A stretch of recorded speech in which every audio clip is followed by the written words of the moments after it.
தாயக உறவுகள் அனைவருக்கும் வணக்கம். சென்ற 23, 24, 25 தேதிகளில் செம்மணி இந்து சித்து பார்ட்டி கண்டெடுக்கப்பட்ட மனித புதைக்குழி தொடர்பான கவனஈர்ப்பு போராட்டமும் அதற்கு நீதியான விசாரணை முன்னெடுப்பதற்கான ஒரு போராட்டத்தை இளையவர்கள் ஏற்பாடு செய்து மிகவும் சிறப்பாக ஒழுங்கமைப்பு செய்திருந்தார்கள். நிச்சயமாக அந்த செயற்பாட்டுக்காக அந்த இளையவர்களுக்கான நன்றிகளையும் அவருடைய செயற்பாட்டுக்கான வாழ்த்துக்களையும் நாங்கள் தெரிவித்துக் கொள்கின்றோம். இவ்வாறான செயற்பாடுகளை அவர்கள் முன்னெடுக்கின்ற போது நிச்சயமாக எங்களுடைய ஒத்துழைப்புகள் அவர்களுக்கு தாராளமாக இருக்கும் என்பதையும் நாங்கள் மிகுந்த மனமகிழ்ச்சியோடு அவர்களுக்கு தெரிவித்துக் கொள்ள விரும்புகின்றோம்.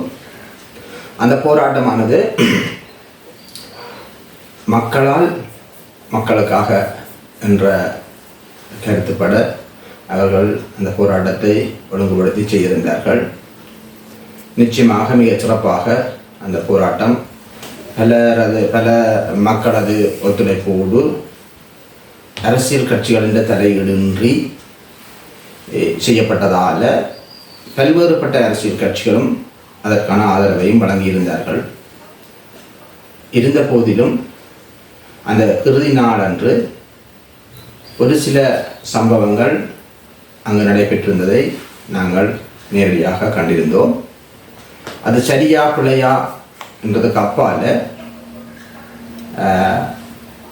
அந்த விஷயம் மக்களின் உணர்வை பிரதிபலிக்கக்கூடியதாக இருந்தது என்றதுதான் நாங்கள் அவதானிக்கக்கூடிய ஒரு விஷயம். நிச்சயமாக அந்த ஏற்பாட்டாளர் அந்த நிகழ்வை ஏற்பாடு செய்த அந்த இளையவர்களால் அந்த சம்பவங்கள் நடைபெறவில்லை. ஆனால் அங்கே குழுமியிருந்த மக்கள் அதற்கான செயற்பாட்டை செய்திருந்தார்கள். மக்களில் ஒரு பகுதியினர் என்று சொல்லலாம்.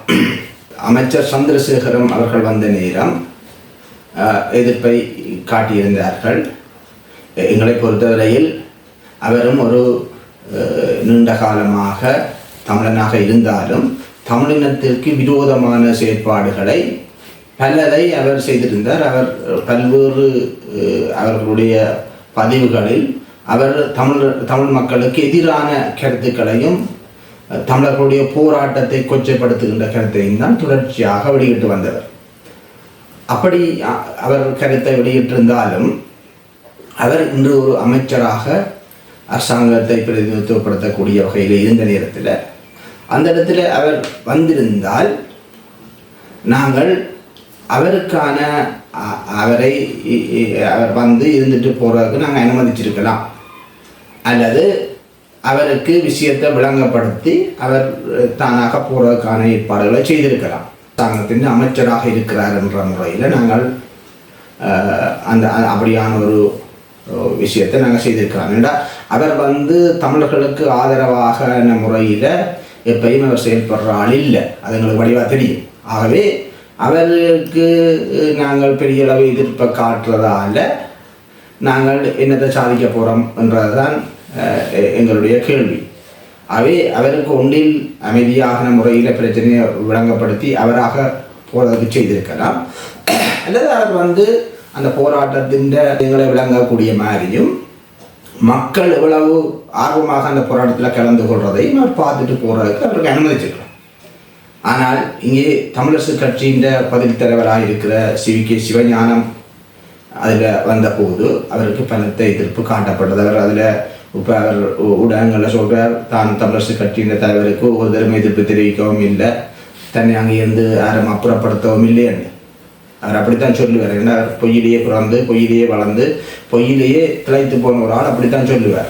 நீங்கள் அதில் அவர் அன்றைய சம்பவத்தில் அவருக்கு என்ன நடக்குதுன்றதை நீங்கள் முகநூல்களில் பார்த்தீங்கன்னா தெரியும். அப்போ அவான ஒரு சம்பவம் நீங்கள் முகநூலில் பார்த்து கொண்டு அப்படி ஒரு சம்பவமே நடக்க இல்லை, தான் ரோட்டால் நடந்து போனால் என்ன குலைக்கிற மாதிரி தான் போக பின்னால் குலைச்சுக்க தன் உள்ளூர் கத்தினன்ற மாதிரி அதை அவர் அப்படி ஒரு சம்பவமே நடக்காத மாதிரி காட்டிக்கொள்ள முற்படுகிறார். அப்படி இல்லை, அவர்கள் எங்கள் தமிழினத்துக்கு செய்கின்ற செயல்பாட்டுகளுக்கு மக்கள் அளிக்கின்ற ஒரு பாடமாகத்தான் அவர்கள் அதை கொள்ள முடியும். அந்த இடத்துல அது செய்தது சரியா அல்லது பிழையாண்டா அது அந்த இடத்துல தவிர்த்து கொண்டிருக்கலாம் என்ற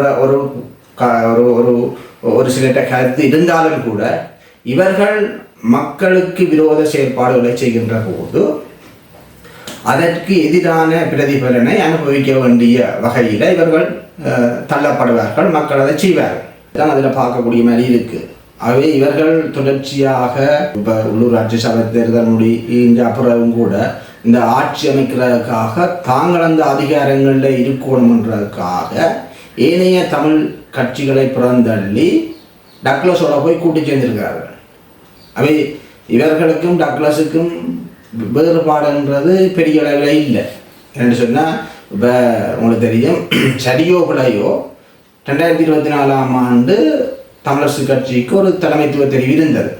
அந்த தெரிவில் சரி பிழைன்ற காப்பால் அந்த தெரிவு செய்யப்பட்ட தலைமையை நீதிமன்றத்தில் வழக்கை ஒன்றை போட்டு அவரை செயல்பட விடாமல் தடுத்து வச்சு கொண்டு இதை செய்ததாக சுமந்திரன் நேரடியாக வழக்க போராட்டியும் சுமந்திரன் தான் தன்னுடைய ஜால்ரா அளிக்கக்கூடிய ஆக்களை வச்சு அந்த வழக்கை போட்டுட்டு இன்றைக்கு அதே கட்சிக்குள்ள தான் விரும்பினவரால் தலைவராகவும் போட்டு தான் செயலாளராகவும் போட்டு அந்த கட்சியை ஒரு தான் தோன்றித்தனமாக தமிழ் மக்களின் நலனுக்கு எதிராக அது அந்த கட்சியை வழிநடத்தி கொண்டிருக்கிறார் என்று சொன்னால் அப்போ இவர்களை போன்றவர்களுக்கு இவருக்கு இந்த செயற்பாடுகளுக்கு ஜால்ரா அடிக்கின்ற இந்த CVK சிவஞானம் போன்றவர்களுக்கு மக்கள் நிச்சயமாக எதிர்ப்பு காட்டுவது தவிர்க்கப்பட முடியாத ஒன்று. இவர்களுக்கு இது மட்டும் இல்லை, இதை விட மிக மோசமான ஒரு போராட்டத்தை மக்கள் முன்னெடுத்து இவர்கள் இந்த கட்சியின் பொறுப்புகளில் இருந்து ஓடக்கூடிய அளவுக்கு அந்த போராட்டம் வீரியமாக முன்னெடுக்கப்படும். எப்படி காலைமுகத்திடரில் கோல்பேஷில் வந்து அறகலி என்ற ஒரு போராட்டத்தின் மூலம் நாட்டின் ஜனாதிபதியை நாட்டை விட்டு ஓட வைத்தார்களோ அதே மாதிரி இந்த மக்கள் அந்த கட்சியை சேர்ந்தவர்கள் இந்த கட்சியின் தலைமையத்தை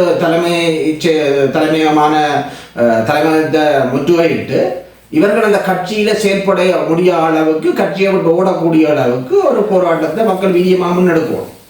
அவை இவர்களுக்கு இந்த இடத்துல இந்த சித்துப்பாத்தி செம்மணி போராட்டத்தில் காட்டப்பட்ட ஒரு எதிர்ப்புன்றது ஒரு குறியீட்டு வடிவம். அவை இனிமேல் இவர்களுக்கு இதை விட மோசமான போராட்டத்தை முன்னெடுத்து இந்த தமிழரசு கட்சி ஒரு மக்கள் நயம் உள்ள ஒரு கட்சியாக மாற்றுவதற்காக மக்கள் கடுமையாக உழைக்கவும்.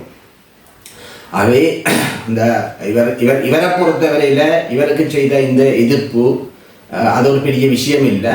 ஆனால் அந்த இடம், அந்த செம்மணி என்ற அந்த இடத்துல அந்த புதைக்குழிகளை இப்போ அந்த புதைக்குழியில் உள்ள அந்த மக்களின் பிரச்சனையை வெளியில் கொண்டுறதுக்காக எடுக்கப்பட்ட அந்த போராட்டத்தின் போது செய்யப்பட்டது ஒரு வகையில் அதை தவிர்த்து கொண்டிருக்கலாம் என்று நினைத்தாலும் கூட நிச்சயமாக இவர்களுக்கு எதிரான போராட்டம் எங்கேயோ ஒரு இடத்துல மிக வீரியமாக மிக பலமாக முன்னெடுக்கப்படணும்.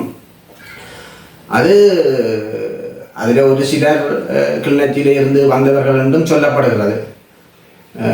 நாங்கள் அதையும் பார்த்த ஆனால் அதுவும் அவர்கள கட்சிக்காரர்கள் தான். அவருடைய கட்சி உள்ளக முரண்பாடுகளுக்கு இருக்கிற பிரச்சனையும் தான் அதில் வெளிக்கொன்றப்பட்டது. ஆனால் அதில் எல்லாரும் அந்த கட்சிக்காரர்கள்னு நாங்கள் சொல்லிடலாம். அதில் பார்க்க போனால் அதில் மக்கள் அதில் ஒரு சிலர் அந்த எதிர்ப்பை தெரிவித்த போது இந்த கிளிநொச்சியிலிருந்து வந்தவர்களும் அவர்களோட சேர்ந்து அவர்களும் பாதிக்கப்பட்டதால் இதற்கு எதிரான ஒரு கூக்குரலை காட்டியதாகத்தான் நாங்கள் அறியக்கூடிய மாதிரியும் பார்க்கக்கூடிய மாதிரியும் இருந்தது. ஆகவே இவர்களின் இந்த மக்கள் விரோத செயல்பாடுகள் நிறுத்தப்படணும்ன்றதுக்கான ஒரு ஒரு ஒரு குறியீட்டு வடிவமாகத்தான் அந்த இடத்துல அந்த எதிர்ப்பை தெரிவித்திருக்கிறார்கள்.